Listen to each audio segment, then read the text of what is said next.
Hi hello అండి నమస్తే ఎలా ఉన్నారు అందరూ బాగున్నారా అయితే ఇవాళ మన వీడియోలో ఫస్ట్ టిప్ వచ్చేసి మనం వంట చేసేటప్పుడు ఒక్కోసారి ఇలా ఆయిల్లో వాటర్ పడింది అనుకోండి ఇక్కడ నేనైతే మనం మామూలుగా అయితే వంట చేసేటప్పుడు మనం గిన్నెలో ఆయిల్ అయితే వేసుకుంటాం కదా అలాగే ఇక్కడ నేను మీకు చూపించడం కోసం అయితే ఈ గిన్నెలో అయితే ఆయిల్ వేసాను ఒక్కోసారి సడన్గా మనకు తెలియకుండానే చేజారో అలా ఎలాగో మనకి ఆయిల్లో వాటర్ అయితే పడిపోతుంది ఇక్కడ అందుకోసమే నేను ఇక్కడ కొన్ని వాటర్ అయితే వేసి చూపిస్తున్నాను ఇలా ఇంకా ఆయిల్లో వాటర్ పడిందంటే ఇంకా ఆయిల్ అంతా వేస్ట్ అయిపోయినట్టే కదా మనకి ఇంకా ఆయిల్లో నుంచి మనం వాటర్ని సపరేట్గా చేయలేము ఇంకా ఆయిల్ వేస్ట్ అవుతుంది అలాంటప్పుడు మీరు ఇలా ట్రై చేయండి ఇక్కడ చూడండి నేనైతే ఇక్కడ ఆయిల్ వేసాను ఒక గంట వరకు అయితే ఆయిల్ వేసాను చూడండి ఎక్కువగానే వేసాను ఆయిల్ తర్వాత ఇందులో ఈ కప్పు వరకు అయితే హాఫ్ కప్పు వరకు అయితే వాటర్ వేసాను చూడండి ఇక్కడ ఆయిల్ వాటర్ రెండు కూడా కలిపేశాను ఇప్పుడు దీన్ని మనం ఆయిల్లో నుంచి వాటర్ని సపరేట్గా ఎలా తీయాలి ఏంటి అనేది అయితే చెప్తాను ఇదైతే ప్రతి ఒక్కరికి ఖచ్చితంగా యూజ్ అయ్యే టిప్పేనండి చూడండి ఇప్పుడు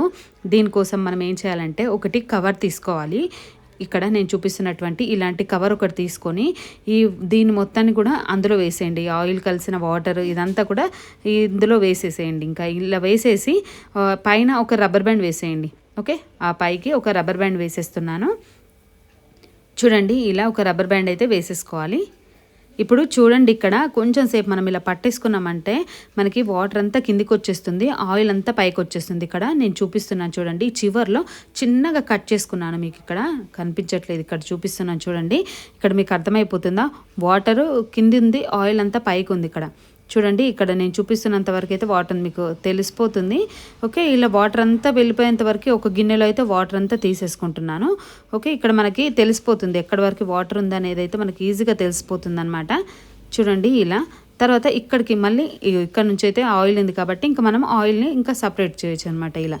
చూడండి ఇలా మనం ఇక్కడ మీకు అర్థమైపోయింది కదా ఇక్కడ వాటర్ ఈ గిన్నెలో ఉంది ఆయిల్ ఇలా ఆయిల్ని వాటర్ని సపరేట్ చేయొచ్చు అనమాట ఇక్కడ మీకు తెలిసిపోతుంది ఇది ఆయిల్ ఇంకా ఇదేమో వాటర్ అనమాట చూడండి ఇలా ఒకవేళ మనకి ఎప్పుడైనా ఇలా జరిగినప్పుడు మీరు ఇలా ట్రై చేయండి ఆయిల్ని వాటర్ని సపరేట్ చేసుకోవచ్చు తర్వాత ఇంకొకటి మనకు ఇంట్లో ఒక్కోసారి ఇలా ట్యాప్స్ పాడైపోయినప్పుడు ఏంటంటే ఇలా చుక్కగా వాటర్ వస్తూ ఉంటాయి మనం ఎంత టైట్గా మనం నల్ల తిప్పినా కూడా అలాగే వస్తూ ఉంటాయి వాటర్ అలాంటప్పుడు ఇలా ట్రై చేయండి మనం మామూలుగా అయితే కర్చిప్లు క్లాత్లు అవి కట్టేసి వాటిని వాటర్ రాకుండా చేస్తాం కానీ అయినా కూడా వాటర్ వస్తాయి అలాంటప్పుడు మీరు ఇలా ట్రై చేయండి మనం అది రిపేర్ చేయించుకునేంతవరకు ఇలాంటిది ఒక పేస్ట్ని నేను ఇక్కడ పై భాగాన్ని మాత్రమే కట్ చేశాను దీన్ని చాలా గట్టిగా ఫిక్స్ చేసేయాలన్నమాట నల్లాకి పెట్టేసి అసలు కొంచెం కూడా గ్యాప్ లేకుండా గట్టిగా దగ్గరకు పెట్టేసి ఒక రబ్బర్ బ్యాండ్ పెట్టేసేయండి అయినా కూడా వాటర్ వస్తున్నాయి చూడండి ఇప్పుడు మనకి ఆ పేస్ట్కి మూత ఉంటుంది కదా ఆ మూతను పెట్టేసేయండి ఇంకా అలా పెట్టేయడం వల్ల ఏంటంటే చూడండి వాటర్ అయితే ఒక చుక్క వాటర్ కూడా మనకి బయటికి రాకుండా ఉంటుంది చూడండి ఇలా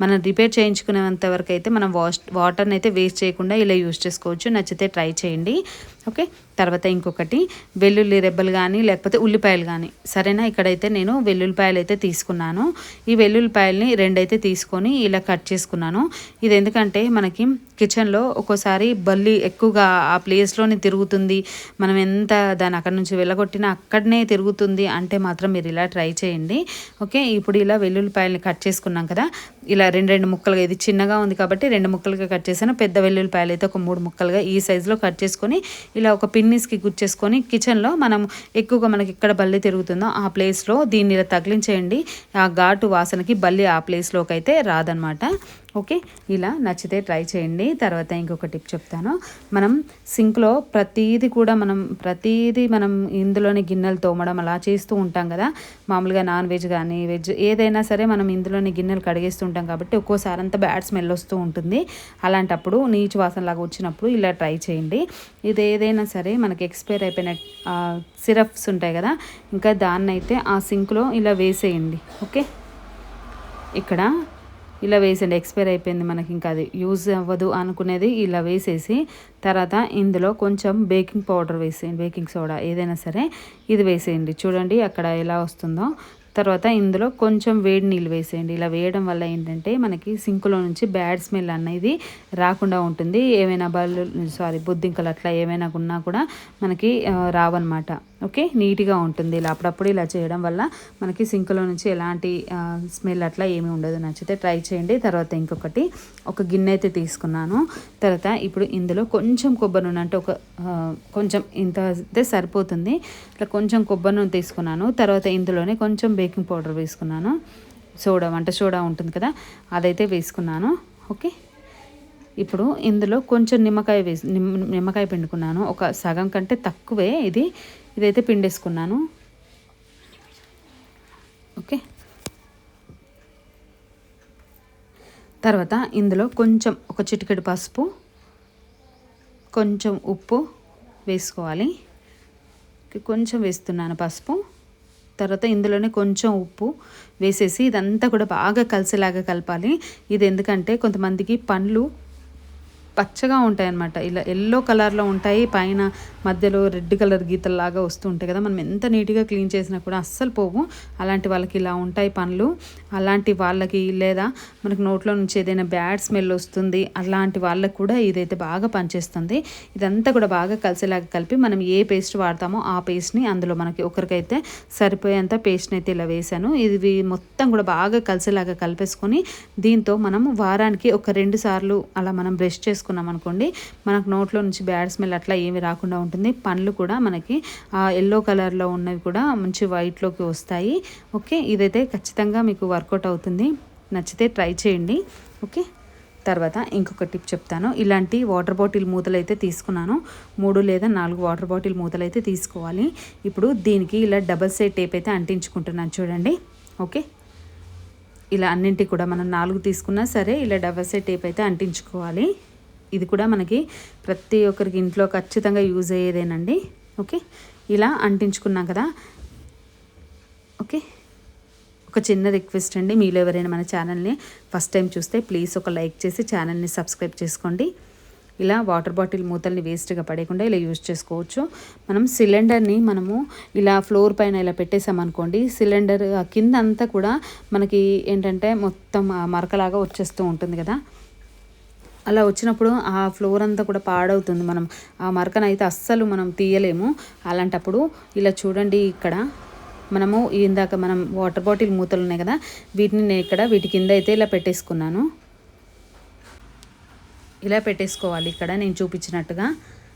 ఇలా పెట్టడం వల్ల ఏంటంటే మనకి సిలిండర్కి మధ్యలో కొంచెం గ్యాప్ వస్తుంది.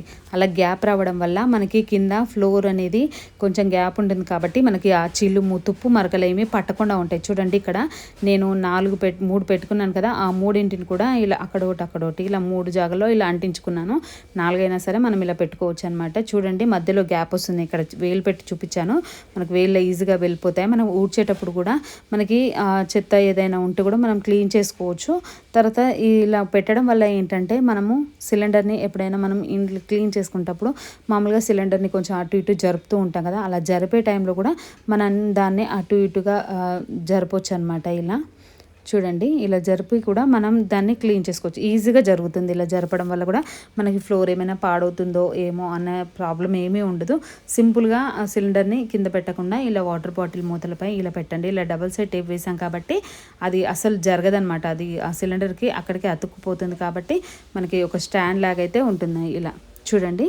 ఓకే, నచ్చితే ట్రై చేయండి. తర్వాత ఇంకొక టిప్ చెప్తాను. ఒక వాటర్ బాటిల్ని అయితే తీసుకుంటాను. ఇక్కడ ఏదైనా సరే మనకి ఇలాంటి వాటర్ బాటిల్స్ ఉంటాయి కదా, ఇంకా వాటర్ బాటిల్ని అయితే తీసుకొని ఇలా నేను చూపించినట్టుగా ఇలా కట్ చేసుకోండి. ఇలా చివరి సైడ్లో, తర్వాత ఈ పైన కూడా ఇలా కట్ చేస్తున్నాను. ఇలా మనం కొంచెం చాక్ని వేడి చేస్తే మనకి ఈజీగానే కట్ అయిపోతుంది. ఈ సైజులో మనం ఇలా కట్ చేసుకోవాలి. ఇది కూడా మనకి చాలా బాగా యూజ్ అవుతుందండి కిచెన్లో. అదేంటో ఎలాగో చెప్తాను చూడండి. ఇలా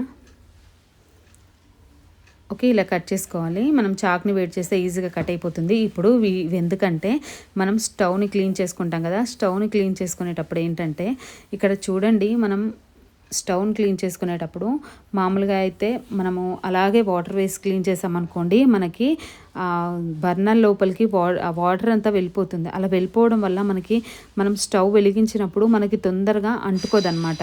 అలా అంటుకోకుండా గ్యాస్ అంతా కూడా వేస్ట్ అవుతుంది. అలాంటప్పుడు ఇలాంటి బాటిల్ ముందు కదా ఇక్కడ నేను కట్ చేసుకుంది, ఇలా పెట్టేసి మీరు క్లీన్ చేసుకుంటే వాటర్, ఒక చుక్క వాటర్ కూడా మనకి ఆ బర్నర్ లోపలికి వెళ్ళదు. కాబట్టి మనము వెలిగించుకున్నా కూడా మనకి తొందరగా వెలుగుతుంది. ఒక్కోసారి ఏంటంటే కొంచెం వాటర్ వెళ్ళిపోయినా కూడా ఆ బర్నర్ అనేది పచ్చిగా అయిపోతుంది కదా, మనం వెలిగించినప్పుడు ఓ పక్క వెలుగుతుంది, ఇంకో పక్క వెలగకుండా గ్యాస్ అంతా వేస్ట్ అవుతుంది.